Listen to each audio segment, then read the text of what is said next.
Meu nome é Thaíse Monteiro, eu sou vencedora do primeiro prêmio Revelartes Mulheres em Cena na categoria Região Metropolitana de Goiânia e eu sou escritora, sou atriz, sou palhaça, sou produtora cultural, idealizadora e produtora do projeto Bibliofuscoteca, que é uma biblioteca, espaço cultural itinerante num Fusquinha 1970, e eu convido vocês para virem comigo para conhecer um pouquinho da minha história.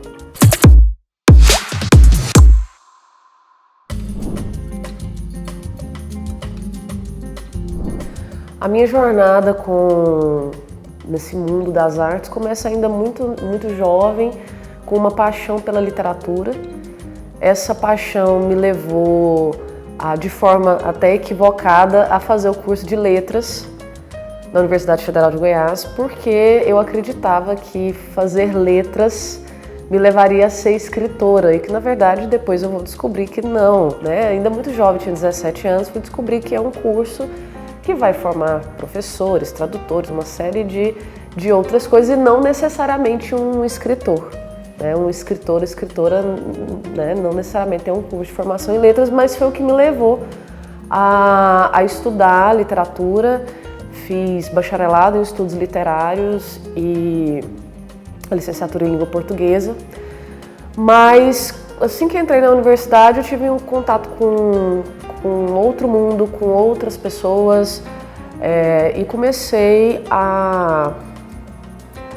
já escrevia, mas depois, né, que eu entro na universidade eu começo a ter vontade de tornar público aquilo que eu escrevia. Então, numa dessas idas para a universidade, andava de ônibus, transporte coletivo, eu vi dentro do ônibus um rapaz que falava poemas dentro do ônibus. E eu achei aquilo genial, falar, levar poesia para as pessoas. E foi uma forma que eu encontrei, que eu pensei, em princípio, de tornar público aquilo que eu fazia, uma vez que uma edição, né, um livro impresso, editado, né, publicado, era completamente distante da minha realidade.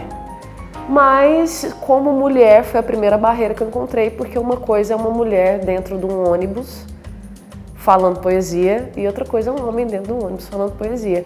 Mas quando eu vi esse sujeito, eu falei, eu quero fazer isso. E quando eu digo eu quero falar poemas, eu quero encenar poemas, né, como forma de tornar público aqueles poemas que eu escrevia, comecei a ter contato com uma outra arte que é fundamental também, né, na minha história, que são as artes cênicas. Eu não tenho formação acadêmica nas artes cênicas, mas em função de querer, né, mesmo em princípio sem ter muita noção do que eu estava fazendo, mas querer encenar, levar para a cena a minha poesia, eu comecei a trabalhar com artes cênicas. E aí depois disso fui para o teatro, daí fui estudar, fui fazer oficina, fui trabalhar. Eu acredito que muito da minha história com as artes foi aprender a fazer fazendo. Comecei com um varal na roupa, eu tinha uma roupa de crochê. Esse é bem o início mesmo da história. Eu tinha uma saia de crochê e aqui mais para baixo ela tinha uns espaços grandes, né, dos pontinhos ali do crochê, e eu enfiava prendedores de roupa e pendurava poemas. Então eu começo de forma a minha história nas artes de forma itinerante. Como eu entendi que entrar no ônibus coletivo como mulher, né, e aconteceu, eu tentei, né, coisa de assédio, das pessoas verem como assim uma mulher que está aqui no ônibus falando poesia e não está em casa cuidando do filho, não está em casa fazendo comida, não está em casa lavando roupa, lavando louça, né? Tem olhares de todos os tipos. E aí eu tive essa ideia, não, eu vou imprimir os poemas e vou pendurar na roupa e vou, no ônibus não deu certo, mas eu vou em espaços culturais, bares aqui em Goiânia, No FICA, que é o Festival Internacional de Cinema Ambiental, que acontece na cidade de Goiás, que era um grande evento, então eu ia e ficava andando na rua com os poemas, as pessoas me paravam, eu parava as pessoas, né, passava nos restaurantes, nos bares, falando o poema, e o poema estava ali preso ao corpo e eu podia, né? Na época eu fazia a venda do poema impresso ali por R$1. Né? Então começo com essa itinerância, eu começo de forma itinerante. Eu acho que há uma relação muito importante da universidade com as artes. Lendo livros, lendo obras, autores que talvez, se não fosse a universidade, eu jamais saberia sequer da existência. E ainda tendo a oportunidade de fazer a leitura desses autores com a mediação de professores, né, abrindo, né, ampliando a experiência de leitura e da crítica literária.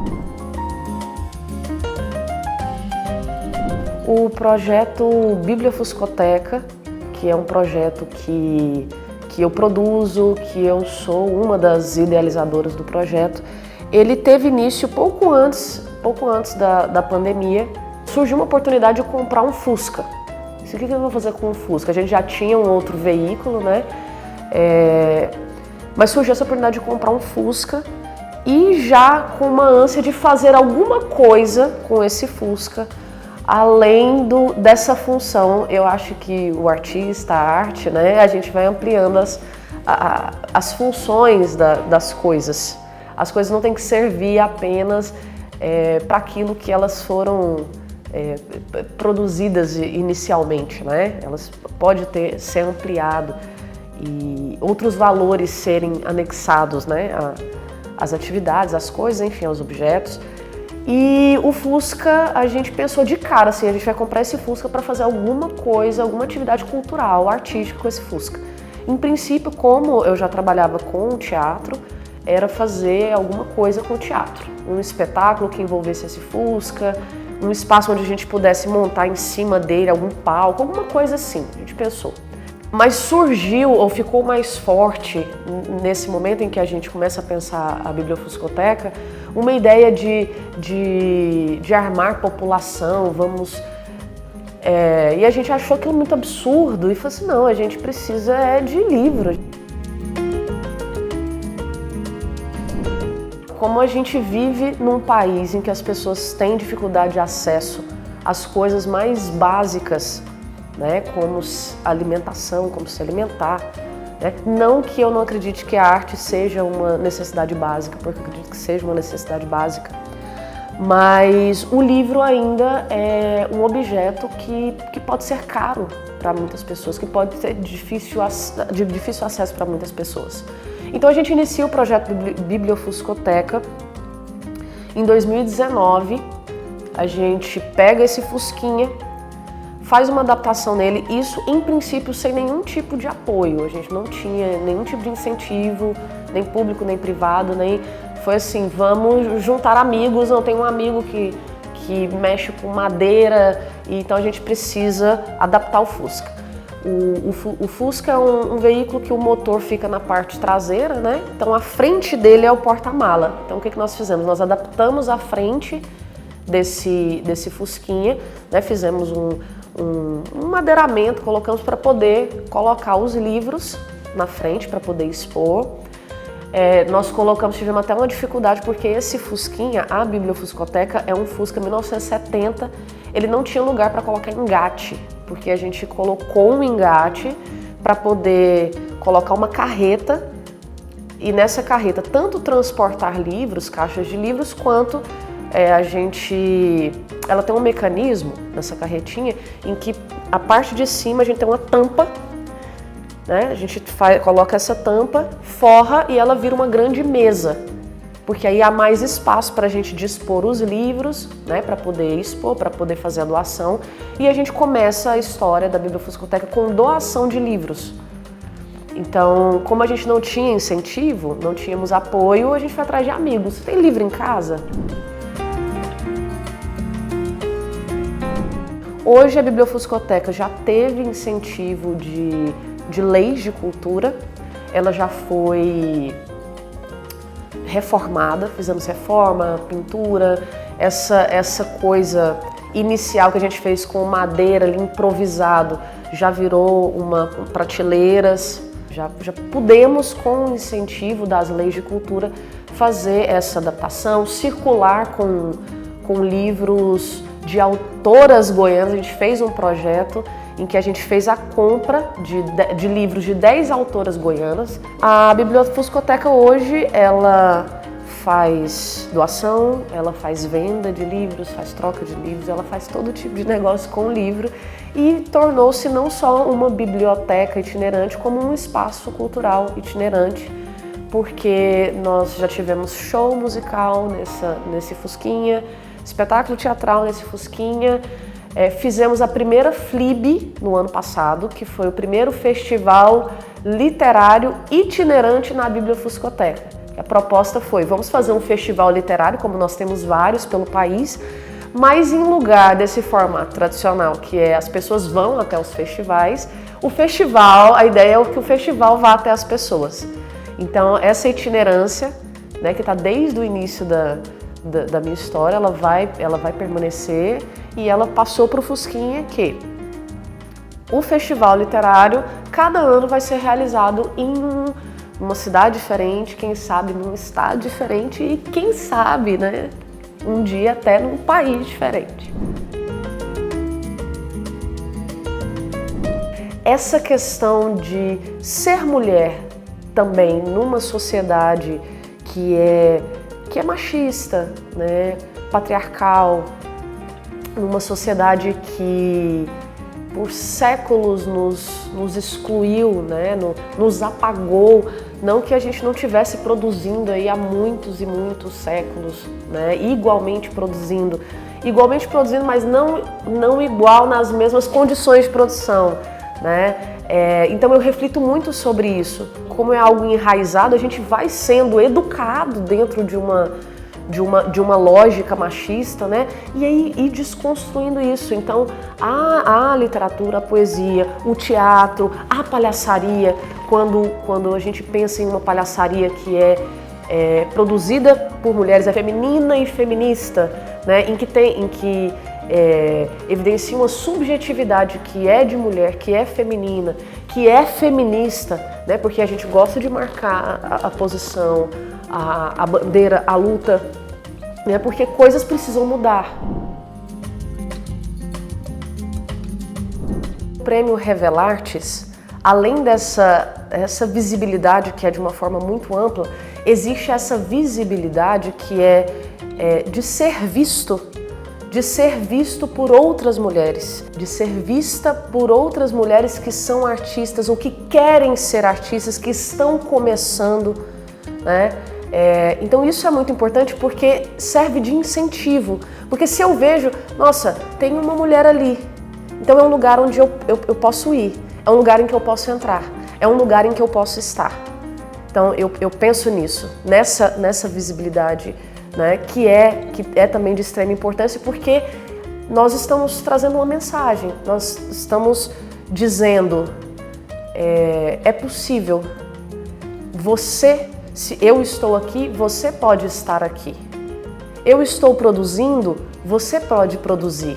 Eu estou mostrando aquilo que eu produzo, você também pode mostrar aquilo que você produz. Então a mensagem é: faça como puder, lute para poder fazer com as melhores condições possíveis, né?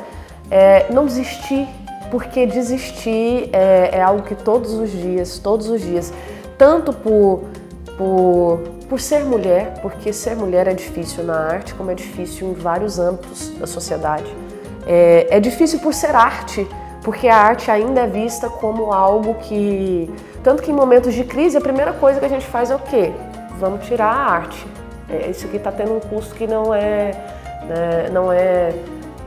de primeira necessidade. Não, então vamos tirar. Ministério da Cultura, primeira coisa. Secretaria de Cultura, primeira coisa que cai, né? Na pandemia eu vi uma coisa que eu refleti muito. Foi uma postagem que tinha muitas pessoas comentando e concordando, que dizia assim: eu já precisei de de um médico, eu já precisei de um engenheiro, mas eu nunca precisei de um artista. E muitas pessoas concordando. E eu achei aquilo tão absurdo, porque essas pessoas não têm noção do quanto elas precisam da arte e elas fazem uso diariamente daquilo que é produzido pelos artistas, mas não há reconhecimento. Então, desistir por não haver reconhecimento, e não haver reconhecimento dessa forma ampla que eu estou usando a palavra reconhecimento, desistir é algo que passa na cabeça do artista, da artista especialmente, da artista mulher especialmente, todos os dias, passa todos os dias, não, eu vou fazer outra coisa, isso aqui não é... Mas não desistir. Agora, recentemente, eu pude sair do meu país, eu fui para Portugal lançar livro. Quando que eu olho para trás para aquela pessoa que passava uma série de dificuldades para ser vista, para ser reconhecida, para ter um reconhecimento financeiro, inclusive, né? Então tinha uma série de dificuldades, não que hoje não tenha mais, né? Ainda tenho, mas essas dificuldades elas foram ficando mais amenas. Eu fui vendo um horizonte, eu fui caminhando e vendo, à medida que eu fui caminhando, as possibilidades foram se ampliando, né? Então, quando que eu imaginar que eu ia poder sair do meu país, fazer uma viagem internacional, representando também o meu estado, aí não só meu estado, mas o meu país, num outro país, sabe? Levando aquilo que eu produzo, levando os meus livros, levando a minha história, levando aqueles que caminham comigo, porque há muitas mulheres que caminham comigo, mulheres que eu li, mulheres que são minhas companheiras de trabalho, mulheres com que eu transito, né, nas artes, em que eu vou ver como espectadora. Então poder chegar em outro país e dizer assim, não, lá, ou chegar em outro estado e dizer, lá em Goiás existem mulheres, existem artistas e existem mulheres que estão produzindo coisas maravilhosas, de uma qualidade indiscutível. As artes, né? Eu vou transitando aí por algumas linguagens artísticas, né? Elas me proporcionaram viagens para ver coisas, para ouvir coisas, para conhecer gente, para conhecer outras culturas e outras artes, para mostrar aquilo que eu produzo, né?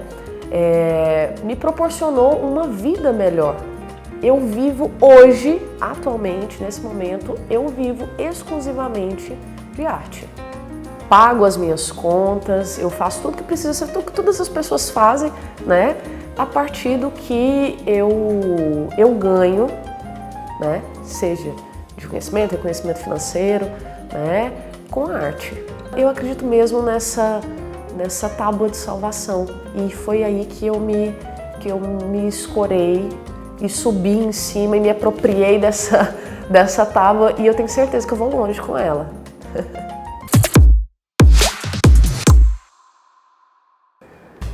Não desejei ser mulher, nem ser triste, e nem tem verso que me defina.